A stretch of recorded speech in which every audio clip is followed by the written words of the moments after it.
violating human rights in Pakistan. Stop forced conversion. Stop forced conversion. Stop forced conversion. Stop forced conversion. Stop forced conversion. Stop forced conversion. Stop forced conversion. गुज़िरियल ॾींहुं Toronto Canada में रहंदड़ सिंधियुनि वॾे अंग में एहतजाज करे सिंधी हिंदू नियाणियुनि खे हथियारनि जे ज़ोर ते उन्हनि जे घरनि मां जबरन खंभे मज़हब मटाए शादियूं करण वारी साज़िशनि जी मज़म्मत कई। इन मौक़े ते थोराई वारी जातियुनि सां इंसाफ़ करण ऐं बराबरी वारा हक़ ॾियण बाबति सख़्त नारेबाज़ी कई वई।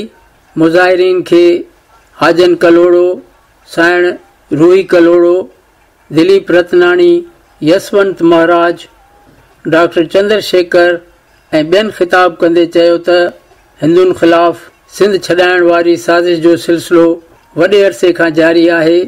हिन वक़्त ताईं हज़ारे ख़ानदान पंहिंजा अबाणा अजा छॾे चुका आहिनि।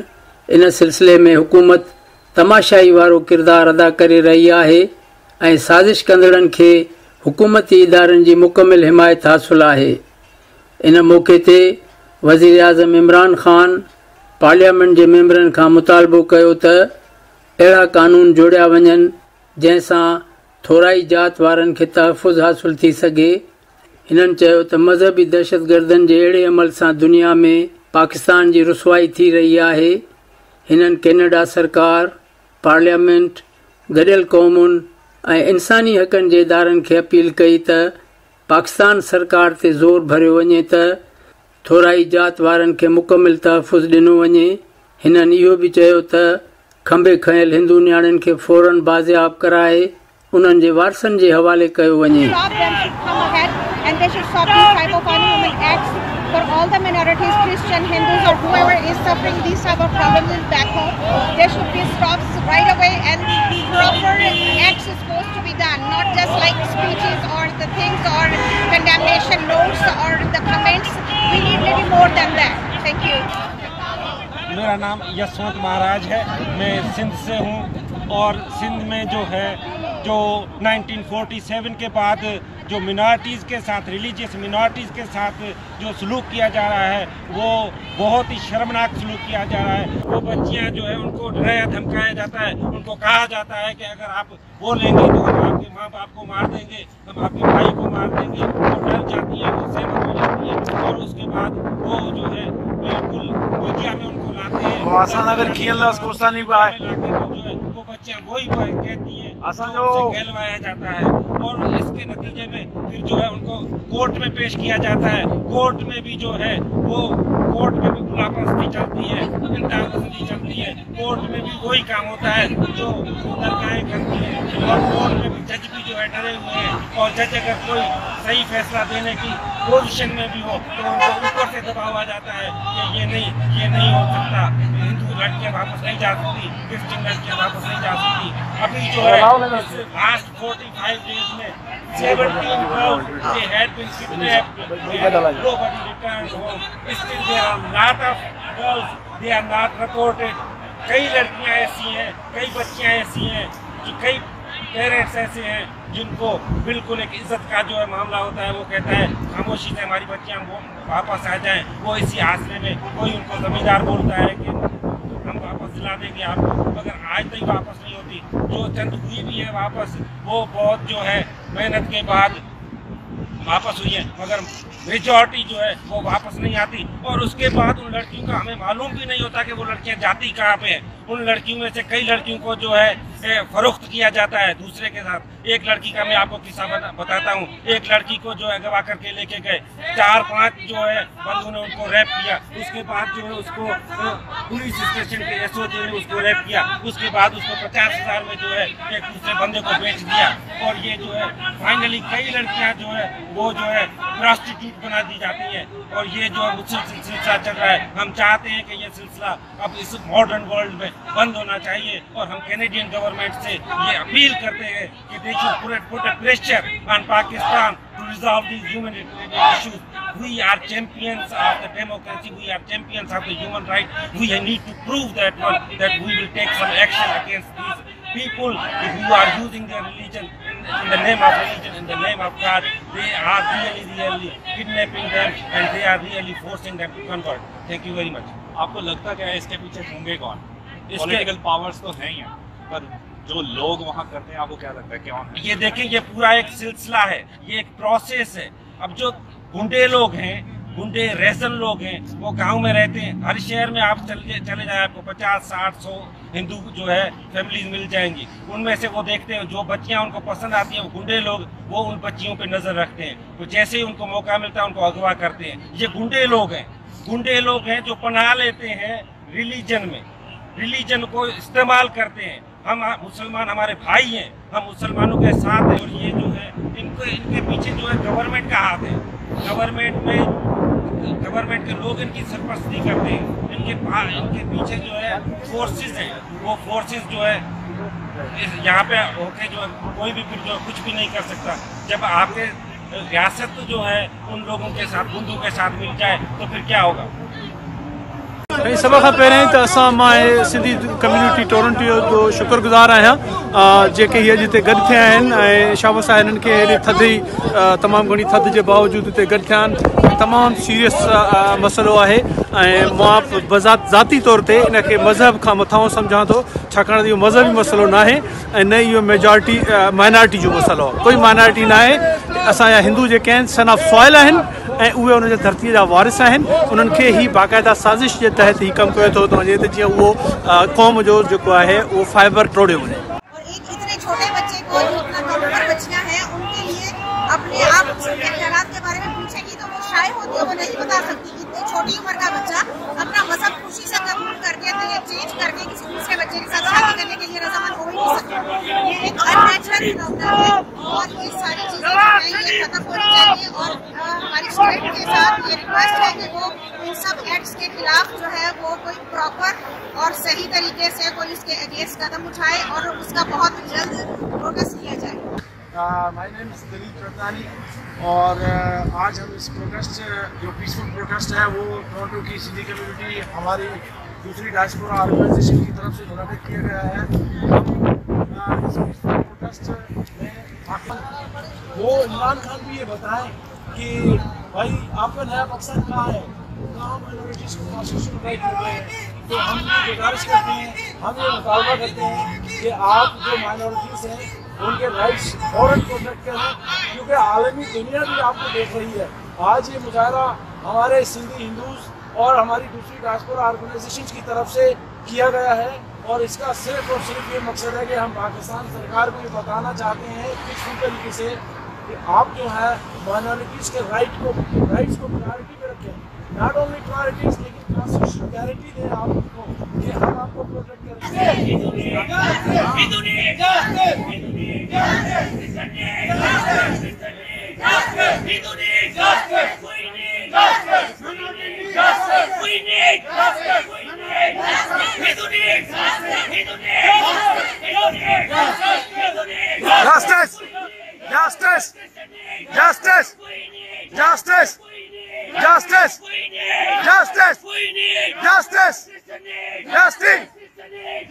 To say stop forced conversion because everybody has human rights to live better life, but why you are forcibly convert them? If they are willing to do that, you just do them. If they are not, please stop forced conversion, please. All right, thank you very much. अदी तव्हां कुछ message ॾियणु चाहींदो पाकिस्तान जी government खे, छा message हूंदो तव्हांजो? मां इहो मैसेज ॾियणु चाहींदमि त जेके नंढड़ियूं ॿारड़ियूं नी उन्हनि खे तव्हां फोर्सफुली कन्वर्जन न कयो, बिकॉज इहे तव्हांजा बि ॿारड़ा आहिनि, सिर्फ़ु असांजा न आहिनि, सॼी सिंध जा आहिनि, सॼी पाकिस्तान जा नी। इन करे असां तव्हांखे रिक्वेस्ट कयूं था स्पेशली इमरान खान खे त उहो जेको आहे पंहिंजी गवर्नमेंट जेका नई ठाही आहे उन्हनि ॿारनि खे इंसाफ़ ॾे, उन्हनि खे आज़ादु करे। All right, thank you. तव्हां कुझु चवणु चाहींदो? सभिनी खे रहण जो राइट आहे, सभिनी खे राइट ॾियो, सभिनी खे राइट ॾियो, रहण जो राइट आहे। आदि तव्हां कुझु चवणु चाहींदो? Please come forward. Pakistani government खे, इमरान खान खे, सिंध गवर्नमेंट खे छा मैसेज था ॾियणु चाहियो तव्हां टोरंटो खां? टोरंटो खां वेही मां मैसेज इहो ई थी ॾियां त इंसाफ़ हर कंहिंजो राइट आहे। सो इहो कोई बि नाइंसाफ़ी आहे कंहिंखे बि कंहिं बि नंढड़नि ॿारड़नि खे तव्हां वठी करे चओ था त इहो इहे मुस्लिम था थियूं चाहिनि, उहे जेके पंहिंजे घर जे पीउ माउ जी एजुकेशन खे एतिरो नथियूं सुञाणे त उहो हाए इस्लाम जी एजुकेशन केसिताणी उहो पढ़ी सघंदा। त जॾहिं उहो मेच्योर थियनि थियूं, पोइ एजुकेटेड थियनि, ऐं तंहिंखां पोइ तव्हां उन्हनि जा ॾिसो त सही हो केतिरे हद ताईं बालिग आहिनि, बग़ैर बालिग थियण जो उनजी सर्टिफिकेट लिखी था छॾनि त हे बालिग आहिनि ऐं कन्वर्ट कयो। ईअं त कोई बि राइट ई कोन्हे को त तव्हां ॿार खे फोर्स कन्वर्ट था कयो। इट इज़ सिंध जो पहिरियों मां बिलावल सिंध जा जेके राइट। ऐं वॾी ॻाल्हि त इहा आहे त साॻी एरिया में छो था थिए, इहो सॼो वाक़ियो घोटकी जे हिकिड़े ई प्रोविंस में छो थो थिए, ऐं साॻो ई थर मां 35 गर्ल्स छो थियूं कन्वर्ट थियनि। इहो तव्हां उतां जा सांझ वधा, उतां जा SP, उतां जा माण्हू किथे आहिनि, उतां ई साॻी मस्जिद में फोकस्ड आहिनि, साॻी एरिया में फोकस्ड आहिनि। इहो पहिरियों वाक़ियो कोन्हे, इहो रोज़ थींदो थो रहे ऐं हर वक़्तु हर 2 महीने 3 महीने। ऐं थर में त एवरी 35 गर्ल्स एवरी मंथ में फोर्स कन्वर्स थियूं थियनि। त छा इहा क्लास जी बाइफर्केशन आहे त हर ग़रीब क्लास जे ॿारनि खे वठितो थो वञे, छो न थो अपर क्लास मां रुगो लोअर क्लास मां छो थियूं थियनि। सोचण जी ॻाल्हि आहे त आख़िर रुगो लोअर क्लास खे छो थो टारगेट कयो वञे, छा हुनजी रीच कान्हे का, तंहिंजे करे टारगेट कयो थो वञे। या थर जे ग़रीब माण्हुनि खे हारियुनि खे था कनि, जेके पुअर क्लास आहिनि उनखे छो था टारगेट कयो वञे। त सोचण जो मुक़ाम आहे त आख़िर इहो आहे छा, उनजे पुठियां मौक़िफ़ छा आहे। असां अॼु हिते force conversion Hindu minor girls जे आया आहियूं ऐं प्रोटेस्ट करे रहिया आहियूं, ऐं असां सभिनी खे इहो पैगाम था ॾियूं, इहो मैसेज था ॾियूं त प्लीज़ असांजो साथ ॾियो। इहो इट्स नॉट अ रिलीजियस को इक़दाम कोन्हे, असां पूरी क़ौम असां सां गॾु हुजणु खपे, चाहे हिंदू हुजे, चाहे मुस्लिम हुजे, चाहे क्रिश्चियन हुजे। सो असां जेकॾहिं अॼु हिते क़ौम थी हिन इशू जे ख़िलाफ़ु ॻाल्हाईंदासीं त उहो जेको अॻियां हली इहो इशू खे स्टॉप थींदो, न त ख़बर न आहे छा अॻियां थिए। अॼु हिंदू आहिनि, असीं चऊं था वेयर शुड हिंदूज़ गो, या त हू माइग्रेट करे वञनि, या हू कन्वर्जन करे वञनि, या उहे सॼी ज़िंदगी इक्वल राइट्स जे लाइ फाइट कंदा रहनि। तो असां जेको चऊं था त जेके असांजी सिंधी जूं डॉटर्स आहिनि, पाकिस्तान जूं डॉटर्स आहिनि, उहे न हिंदुनि जूं डॉटर्स न आहिनि, उहे सॼी क़ौम जूं डॉटर्स आहिनि। त उहो तव्हांखे प्राइम मिनिस्टर इमरान ख़ान खे मुंहिंजी रिक्वेस्ट आहे स्पेशली, ऐं सिंध स्टेट खे रिक्वेस्ट आहे त प्लीज़ उन्हनि खे तव्हां पंहिंजी डॉटर सम्झो। उहे जस्ट हिंदूज़ जी डॉटर न आहिनि, जस्ट क्रिश्चियन जी डॉटर न आहिनि, तव्हां उन्हनि सॼी क़ौम जी डॉटर्स आहिनि। तव्हां उन्हनि जी हिफ़ाज़त करियो, अञे न थिए जो ॾाढी देरि थी वञे, ऐं सुभाणे इहो जेकी हवा जेका इहा आंधी तूफ़ान अचे पियो, इहो सभिनी जे मथां फिरी वञे। अॼु हिंदू आहिनि, सुभाणे थी सघे त न हुजनि, या कन्वर्ट थी वञे, या हुजनि ई न, बचनि ई न, त पोइ छा थींदो, पोइ इहे साॻी चीज़ वरी सभिनी जे मथां घुमंदी। सो प्लीज़ अॼु असांखे जाॻण जी ज़रूरत आहे। We have to wake up everybody and we go to मुतहद टू वन कौम, लाइक कौम, पूरी एक कौम को हमने मुतहद होके ये काम करना है। ये नहीं है कि सिंधी हो, उर्दू हो, कोई भी हो, या हिंदू हो, मुस्लिम हो, क्रिश्चियन हो, तो हमें पूरी कौम को एक साथ लेके आज चलना है। मेरी रिक्वेस्ट है पूरी कौम से कि प्लीज आप ये जो बच्चियां हैं, जो माइनर बच्चियां हैं, तो ये सारी आपकी भी, अगर आप सोच सकते हैं, अपने दिल पे हाथ रख के सोच सकते हैं कि अगर आप ये दर्द बर्दाश्त कर सकते हैं तो फिर आप बोल सकते हैं कि हाँ सही हो रहा है। अगर आप ये दर्द बर्दाश्त नहीं कर सकते तो फिर ये गलत हो रहा है, और इसके खिलाफ आपको सबको एक साथ होना चाहिए। Thank you so much.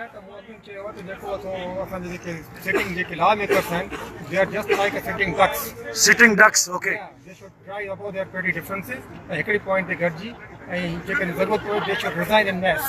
Okay. Simple enough. कानून के पास कराएं. Exactly. That's what I mean. If they fail to do so, then they should have no reason to sit in the parliament. सही. So I hope. All right. आओ specially Sindhi जेके असांजा सिंध में सिंधी था रहनि, उन्हनि सां मुखातिब थींदुसि त अला ईअं में होए त किताबनि में पढ़िजे त हुई का सिंध वारनि जी ॿोली, अला ईअं में होए त किताबनि में पढ़िजे त हुई का सिंध ऐं उन में रहंदा हुआ सिंधी हिंदू। मूंखे लॻे थो जेके असांजा सिंधी सुञाण अधूरियूं आहिनि जेके सिंध में, उहे सिंधी हिंदुनि जी पोइवारी कनि, ऐं वक़्त जी ज़रूरत आहे। ऐं असां अॼु हिते गॾु थिया आहियूं टोरंटो में सॉलिडरिटी शो करण जे लाइ सिंधी हिंदुनि सां, उहे अकेला कोन्हनि। ऐं हीउ जेको असां सां इशू पियो हले, हिकिड़ी आउं त चवंदुसि इहा हिकिड़ी साज़िश आहे, जे साज़िश जे तहत सिंध खे लड़ायो पियो वञे, ऐं सिंधी हिंदू जेके अक़लियत में आहिनि उहे उनजी जेका पॉपुलेशन आहे उहा सुकड़जंदी थी वञे। ऐं असांखे मूंखे लॻे थो त इमरान ख़ान खां, तव्हां जीअं चयो त इमरान ख़ान खां असांखे तमामु घणी उमेदु आहे त तब्दीली जे नारे ते आयो आहे, ऐं जेकॾहिं असांजो मैसेज उन ते पहुचे थो त असांजी तमामु वॾियूं उमेदूं आहिनि। स्पेशली उहे NRI जेके ॿाहिरि रहनि था, पाकिस्तानी आहिनि, उन्हनि मां वॾियूं उमेदूं आहिनि त तमामु घणी मेजॉरिटी सां उन्हनि खे वोट बि कया आहिनि ॿाहिरि जेके पाकिस्तानी रहंदड़ आहिनि ऐं उनखे इहो क्लियर मैसेज वञे त असां पाकिस्तान में इमरान खान जे हर क़दम खे असां वॉच था कयूं। असांखे उमेदूं आहिनि त पाकिस्तान तहरीक इंसाफ़ इन मैनिफेस्टो सां जॾहिं आया आहिनि त इन्हनि खे इहे जेके तब्दीलियूं आणणु खपनि ऐं असांजी हर हुन जे एक्शन ते नज़र आहे। महिरबानी। थैंक यू राहुल साहब, तव्हां अचो प्लीज़, मौक़ो ॾियो 30 सेकेंड्स। छा मैसेज ॾींदव तव्हां पाकिस्तान जी सरकार खे त हीउ जेको थिए सरकार खे इहो मैसेज ॾियो त असां जेको आहे पंहिंजो सिंध जा पाकिस्तान जा वासी आहियूं, असां मुंहिंजे पार्ट आहियूं। हीअ जंग जेको अॼु तव्हां ॾिठी आहे, जेको छेड़ी आहे पूरे वर्ल्ड वाइड, हीअ जंग कंहिं मज़हब जी या कंहिं रिलीजन जी न आहे। हीअ जंग आहे इंसाफ़ ऐं नाइंसाफ़ जी, सच जे जी जंग आहे इहो। और रिक्वेस्ट कंदो सभिनी पंहिंजे भाइरनि खे, दोस्तनि खे ऐं पूरी सिंध वासियुनि खे त उथो ऐं अचो ऐं हिन मसइले खे ख़तमु कयो। सभिनी नियाणियुनि खे जेको नियाणी फोर्सफुली कन्वर्ट थी वञनि उन्हनि सभिनी खे वापसी कयो वञे। ऐं जेको रूल गवर्नमेंट जे हिसाब सां आहे त 18 साल खां घटि जेको आहे उनजी शादी नथी करे सघे त उनखे बिल्कुलु पाबंदी सां फॉलो कयो वञे। Alright, thank you. Chandu Saab, you want to give mawqif? Please come forward. 30 seconds. Okay. सही मैसेज पाकिस्तान सरकार जे लाइ जेको तव्हां बहितर सम्झो। साईं ॻाल्हि हीअ आहे त हीउ जेको सिलसिलो आहे ख़ासि तौर माइनर्स खे फोर्स कन्वर्जन थो कयो वञे, हिन जा असर जेके आहिनि स्टार्ट थियनि था। जंहिं माण्हू खे कन्वर्ट थो कयो वञे, अॻिते हली जॾहिं उहे वञनि था उन्हनि में नफ़सियाती बीमारियूं पैदा थियनि थियूं, मसइला पैदा थियनि था। उनखां अलावा उनजे घर वारनि ते असरु पए थो, मुआशरे ते असरु पए थो। इहे जेकॾहिं बि का बि मुआशरे में इन क़िस्म जा इंजस्टिस हूंदा, सॼो मुआशरो हिक ॿिए खे कॉम्प्लिकेट कंदो आहे, हिक ॿिए खे मुशावत कंदो आहे। उनखां पोइ सॼे मुआशरे में ई उन क़िस्म जो हलाकू कॾहिं तरक़ी न करे सघंदो आहे। उहे उन मुआशरे जा माण्हू सदाईं उलझन में शुमार रहंदा आहिनि ऐं इन करे ज़रूरी इहो आहे त हिन फोर्स कन्वर्जन खे बंदि कयो वञे। अॼु सिर्फ़ु उन हिकिड़े फ़र्द जी ॻाल्हि आहे, पर हीअ फ़र्द जी ॻाल्हि न आहे, हिन सॼे मुआशरे जी ॻाल्हि आहे। उनखे रखी करे इन ॻाल्हि खे रखियो वञे ऐं जल्द खां जल्द को कानून पास कयो वञे त जीअं इन ॻाल्हि खे अॻिते लाइ बंदि कयो वञे। Thank you very much. सही, तव्हां छा चवंदो? सही, तव्हां कंहिंजे लाइ मैसेज आहे? पाकिस्तान गवर्नमेंट, सिंध गवर्नमेंट, मुल्की जेके इक़्तिदार में या जेके दुनिया में जेके असांजा पंहिंजा नुमाइंदा काउंसलरनि खां वठी जेके MP MLA ते अचनि था, उन्हनि खे सपोर्ट कनि था ॾियूं, असां था ॾियूं। उहे ई जे कुझु नथा करे सघनि, जे उन्हनि खां हिकिड़ो माण्हू ज़ोर आहे माना कानून जी बालदस्ती कोन्हे। कानून जी बालदस्ती कोन्हे त असां केॾे वञूं, कंहिंखां इंसाफ़ करूं? डेफिनेटली असां तव्हांखे रिक्वेस्ट था कयूं त इहे शयूं अॼु नथियूं थियनि, सालनि खां थियूं थियनि। 27 छोकिरियुनि जो कन्वर्ट थियो आहे हिकिड़े महीने जे अंदरि। ज़ुल्म जी इंतिहा आहे। उहे छोकिरियूं ॿारनि तरह सां था कन्वर्ट कयो ऐं उते जे माण्हू त सियासत में था कनि। तव्हां असांखे इंसाफ़ न ॾींदो त डेफिनेटली असां UN में वेंदासीं, असां इंटरनेशनल फोरम ते वेंदासीं। महिरबानी करे इहे बदमाशी बंदि कयो ऐं उन्हनि खे असांखे इंसाफ़ ॾियो, छोकिरियूं वापसि करे पहुचायो। हा दिलीप साईं, तव्हां हमेशह असांजो इंटरव्यू वठंदा आहियो और अॼु मां डॉक्टर चंद्रशेखर आहियां ऐं अॼु मां तव्हां खां पुछणु चाहींदुसि त तव्हांजो भाउ बि हुते सेनेटर आहे ऐं इहे मसइला थियनि था त उहो छा थो करे? असां मायूस आहियूं, स्पेशली मां डॉक्टर चंद्रशेखर मायूस आहियां। जेके असांजे जेके सो कॉल्ड माइनॉरिटी जा जेके मूंखे वरी मुंहिंजो सुवाल जो पुछो, सो कॉल्ड माइनॉरिटी जा जेके असांजा लीडर आहिनि, जेके असांजे नाले ते छोकिरी नाले सियासत करे अचनि था असेंबलियुनि में, उहे कनि छा था? ऐं तव्हांजो भाउ ते वेठो आहे, सेनेटर आहे, असांजो क्लास फेलो बि आहे, दोस्त बि आहे, उहो छा थो करे? इन मसइला कयो छा आहे? मूंखे तव्हां डिटेल में जवाबु ॾिजो। रिलेशन खां हटी करे रिलेशन खां हटी करे जेको असांजो खीरदास कुस्तानी साहब बि हाणे लाइव मां तव्हां खां प्रकाश उकराणी साहब बि काफ़ी हवाले सां एक्टिव आहे, अशोक विकराणी साहब बि एक्टिव आहे। ॾिसो, हे तमामु वॾो मसइलो आहे। ॻाल्हि मुंहिंजे भाउ जी या कंहिं हिकिड़े पॉलिटिशियन जी न आहे। हे जेका शइ आहे फोर्स कन्वर्जन, इहो कंटिन्यूस हिकिड़ो इशू आहे जंहिंखे पाकिस्तान जी सरकार खे एड्रेस करणो पवंदो ऐं इहे शयूं सरकार जे नक जे हेठां पियूं थियनि। इहो को ढकियल चुकियल ॻाल्हि न आहे। माइनॉरिटीज़ हमेशह किराए कंदी रही आहे। माइनॉरिटीज़ जे राइट्स जी ॻाल्हि कई वञे थी, पर उन्हनि खे कॉन्स्टिट्यूशनली गारंटी नथो कयो वञे। असां इहो पाकिस्तान सरकार खे चऊं था त बाबा तव्हां कॉन्स्टिट्यूशनल गारंटी ॾियो उन्हनि जे राइट्स जी। माइनर जेके नंढियूं आहिनि, ॿार आहिनि, उहो किडनैप पिया था वञनि राति जे अंधारे में ऐं सुबुह जो ऐलान थो कयो वञे त उन्हनि मज़हब तब्दील थी वियो आहे। दुनिया में इहे किथे बि कोन थींदो आहे। तव्हांखे माण्हुनि खे राइट्स ॾियणा पवंदा। माइनॉरिटीज़ के राइट्स ॾियणा पवंदा। ही जेका सो कॉल्ड इमरान खान जी गवर्नमेंट आई आहे वो क्लेम थी करे तो हम माइनॉरिटीज़ को राइट्स देंगे। तो हम आज आपसे पूछना चाहते हैं कि कहाँ हैं आपके राइट्स, और जो हमारे दूसरे माइनॉरिटीज़ के नुमाइंदे भी हैं वो टीवी शो से बढ़कर आगे थोड़ा एक कदम उठाएं और ऐवानों में इस चीज़ को उठाएं, क्योंकि जब तक आप लेजिस्लेशन नहीं करेंगे, जब तक आप फोर्स कन्वर्जन को कॉन्स्टिट्यूशनली नहीं रोकेंगे, मुल्क के जो आला ऐवान है उसमें नहीं रोकेंगे, तो ये नहीं रुकेगी। और दूसरी बात ये है कि इस तरह के हरबों से आप दुनिया में ये मैसेज भेज रहे हो कि आप एक मजहबी दहशतगर्दी को खुद पाल रहे हो, और फिर ऊपर से ये कह रहे हैं कि हमारे पास मजहबी दहशतगर्दी नहीं है। तो हमारी गुजारिश पाकिस्तान सरकार से और उनके रियासती इदारों से भी ये है कि आप खुदारा मजहबी इंतहा पसंदी को रोकें, और अगर नहीं रोकेंगे तो दुनिया में प्रोटेस्ट होंगे, हर जगह होंगे, तो फिर आपको डिफेंड करना मुश्किल हो जाएगा। चले मैं आपसे सवाल और अभी दोबारा और उसमें से इन जा रहा हूँ। मैं आपसे कह रहा हूँ कि जो हम स्टार्ट करते हैं अपने घर से, जो हमारे नाम पे, जो हमारी बच्चियों के नाम पे सियासत करके, आपको पता है मैं नाम नहीं लेना चाहता कि जब रिंकल का मामला हुआ तो कौन लोगों ने सियासत करके और असेंबली में पहुंचे, वो क्या कर रहे हैं, वो उनसे आप मुतमिन हैं? वो तो बैठे हैं ना हुकूमत में, वो हुकूमत है ना। मेरी बात सुनिए, मैं उन सारी चीजों का जवाब तो नहीं दे सकता, बट आप अपना प्रोटेस्ट के बारे में बात करूंगा कि हमारा क्या फर्ज बनता है। हमने अपने घर से प्रोटेस्ट स्टार्ट किया है और we will be standing there, ऐसी कोई बात नहीं है। आप देखिए लेजिस्लेशन वो उनको करनी है, पाकिस्तान में जो पार्लियामेंट में बैठे हुए हैं, जो असेंबलीज में बैठे हुए हैं, हम उनको रिक्वेस्ट कर सकते हैं, हम पब्लिक को मोबिलाइज कर सकते हैं, हम वो कर रहे हैं। दूसरी बात कि एक इस्लामिक स्टेट है और उसके अंदर इस तरह की बात करते हुए भी लोगों को डर लगता है, तो हमने आज वो खौफ खत्म कर दिया है। हम माइनॉरिटीज के साथ खड़े होंगे, हम प्रोटेस्ट करेंगे पूरी दुनिया में, यूएन में। कौन सा खौफ है? तो मतलब वहाँ जो मकामी लोग बैठे हुए हैं वो शायद इस चीज में है कि भाई अब हम जो माइनॉरिटीज में हमें मार दिया जाएगा, हम अपने राइट्स की बात नहीं करें। तो हमें कोई इस तरह का डर नहीं है। We will raise that voice, और बड़ा स्ट्रांगली हम ये रेज करेंगे। अगर और आज का मुजाहरा भी आप देखें, ये हमने वॉइस रेज किया है, हमारी औरतें भी आई। ये जो स्पेसिफिक हुआ है ये इंसिडेंट, इसके हवाले से मैं ये कहना चाहूँगा कि ये सिर्फ इन 2 लड़कियों का नहीं है।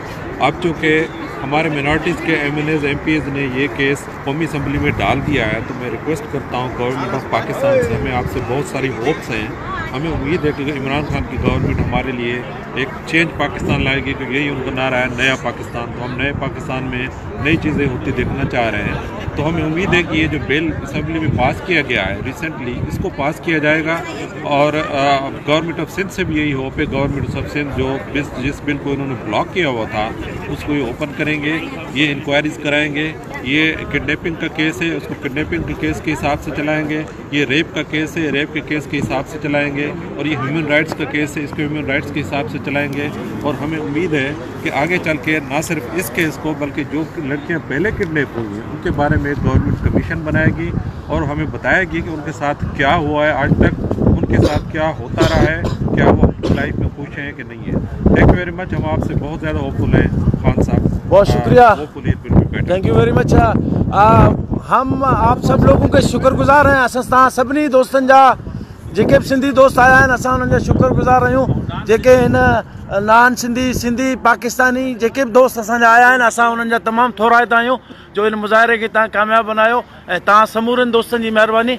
ऐं इंशाल्लाह असां कोशिशि कंदासीं त माइनॉरिटीज़ राइट्स खे हर हवाले सां हर मौक़े ते उथारींदा रहूं। तव्हां सभिनी दोस्तनि जी महिरबानी। अलाह तव्हां कुझु ॿियो चवणु चाहींदो प्लीज़? ऐं चवणु चाहियां त हिन जेको आहे वेदर में सभु आया जेको आहे महिरबानी। हीअ असांजी जेको आहे सो शुरूआत आहे। एग्जैक्टली जेको आहे ही मुज़ाहिरो जेको पाण कयोसीं, या जेका असां एंड कोन्हे। We will follow up all the minority cases in Pakistan and we will see that okay and we are all connected and our community is going to coordinate. We will be together if needed next week or after that. We can be here, we can again protest, and until all the human rights these abuses are in Pakistan, they are resolved. Minority, Hindu, Christian, all are getting the equal rights. We will continue our struggle to get that done in Pakistan. Thank you very much for coming here and wait for the next what we are going to do. एहतजाज जी पुॼाणीअ ते सिंध समेत दुनिया जी कुंड कुर्च में रहंदड़ सिंधियुनि खे appeal कई वई त हिंदू नियाणियुनि जी बाज़ियाबी ऐं हिन अहम मसइले जे हल ताईं एहतजाज जो सिलसिलो जारी रखियो वञे।